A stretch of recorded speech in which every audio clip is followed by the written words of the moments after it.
नमस्कार साथियों, आप सभी का स्वागत है एक बार फिर से मेरे YouTube चैनल पर। आज है 13 जनवरी। जो भी महत्वपूर्ण खबरें हैं जो न्यूज़पेपर पर छाई होती हैं वो आपके सामने लेकर आए हूँ। चलिए फिर स्टार्ट करते हैं। शिक्षकों की 12,091 चयनितों की नियुक्ति के लिए कराए काउंसलिंग। हाई कोर्ट ने कहा बेसिक शिक्षा परिषद 22 से 25 के बीच निकाले विज्ञापन।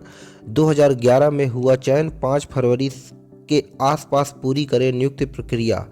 तो आप देख सकते हैं कि जो शिक्षक भर्ती है वो 2011 का मामला था और अभी सुलझा हुआ है। तो ये मामला शिक्षक भर्ती का काफ़ी दिनों तक चलता है। तो इसके लिए हाई कोर्ट ने तुरंत कहा कि काउंसलिंग कराई जाए। और इसने हाई कोर्ट ने ये भी कहा है कि जो सीटेट और टेट क्वालिफाई विद्यार्थी हैं जो बीएलएड और जो बीटीसी किए हुए हैं उनके लिए 22 से 25 यानी 2022 और 2025 के बीच में निकाले विज्ञापन। अब 22 चला गया है, 23 भी चला गया, अब 24 और 25 बचा हुआ। तो इसमें हाई कोर्ट ने कहा कि निश्चित रूप से विज्ञापन निकलेगा।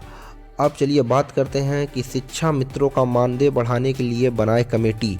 तो साथियों, जितने भी हमारे शिक्षा मित्र हैं उनके लिए काफ़ी अच्छी खबर है कि 6.5 साल से नहीं हुई बढ़ोतरी, एक वेतन और पुरानी पेंशन लागू की जाए। आप यहां पर देख सकते हैं कि जो ईसेफ की राष्ट्रीय अध्यक्ष बीपी मिश्रा ने प्रधानमंत्री नरेंद्र मोदी से गुहार लगाई कि आप सबकी पीड़ा दूर कर रहे हैं लेकिन देश के करोड़ों कर्मचारियों की पीड़ा नहीं सुन रहे हैं। उन्होंने कहा कर्मचारियों की नाराजगी आगामी लोकसभा चुनाव में भारी पड़ सकती है और उन्होंने मांग की कि एक देश एक वेतन की सुविधा दी जाए और इसके लिए वेतन आयोग का गठन किया जाए, एनपीएस को समाप्त किया जाए, पुरानी पेंशन लागू की जाए।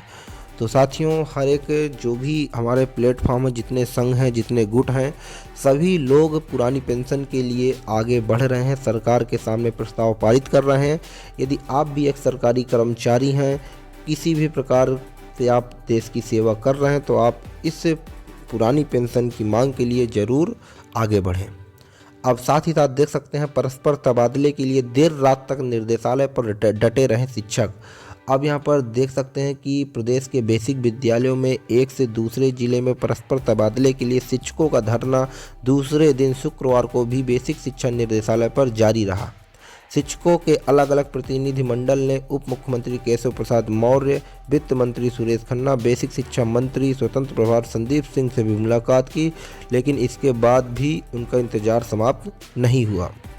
अब देख सकते हैं कि जो भी ये प्राइमरी वाले शिक्षक हैं, ये लोग परस्पर तबादले के लिए देर रात तक भी निर्देशालय पर डटे रहे। अब यहाँ पर देख सकते हैं कि यूपी में 5 साल की सबसे सर्द सुबह, यूपी में कानपुर सर्वाधिक ठंडा, पंजाब हरियाणा में भी कड़ाके की ठंड, पारा पहुंचा 0 के करीब। तो यहाँ पर 200 ट्रेनें लेट, नई दिल्ली से शीतलहर की चपेट में प्रदेश, बड़ी परेशानी। और आगरा में न्यूनतम तापमान 3.9 डिग्री, बुलंदशहर में 4 डिग्री, गाजियाबाद में 6 डिग्री दर्ज किया गया। बीते 24 घंटों के दौरान राज्य के कुछ स्थानों पर बहुत घना कोहरा छाया रहा। इसके कारण लोगों को काफ़ी परेशानी झेलनी पड़ी।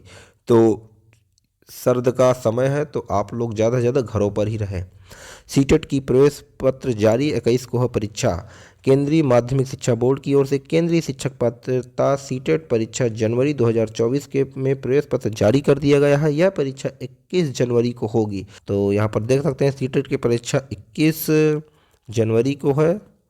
तो ये रही आज की कुछ महत्वपूर्ण खबरें। चलिए फिर इसी प्रकार की खबरों के लिए चैनल को सब्सक्राइब करिए और ज़्यादा से ज़्यादा शेयर करिए। मिलते हैं कोई नई खबर के साथ। धन्यवाद।